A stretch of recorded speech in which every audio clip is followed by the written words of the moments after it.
6 تاریخ کو قائد اعظم کے مزار پہ میں انشاءاللہ تعالی بہت اہم اعلان کروں گا، اور وہ اعلان اس پاکستان کے اندر اس شہر کے حوالے سے جو پالیٹکس ہے اس کو انشاءاللہ تبدیل کر دے گا. اور میں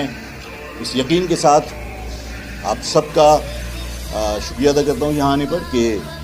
یہ بات یقین سے کہہ رہا ہوں کہ مہاجر حوالے سے چاہے کوئی کسی جماعت میں ہو، چاہے پیپلز پارٹی میں ہو، جماعت اسلامی میں ہو، اس بار اس شہر میں سندھ کے اربن ایریاز میں جہاں ہم موجود ہیں، اور اگر ہم موجود نہیں بھی ہیں تو ہم اس مہاجر امیدوار کی حمایت کا اعلان کریں گے کہ جو مہاجر نظریے پر یقین رکھتا ہے اور آزاد امیدوار ہے اگر ہمارا وہاں امیدوار نہیں ہے. اور پورے پاکستان کے اندر یہ میسج جائے گا کہ جو لوگ مہاجر نام سے، مہاجر شناخت سے نفرت کا اظہار کر رہے ہیں، انہیں مہاجر شناخت کو تسلیم بھی کرنا پڑے گا، اور مہاجر نمائندے مہاجر نام پر اسمبلی میں بھی پہنچیں گے، اور یہ شہر کے لوگ انشاءاللہ تعالی مہاجر نام پر، مہاجر نظریے پر ووٹ ڈالیں.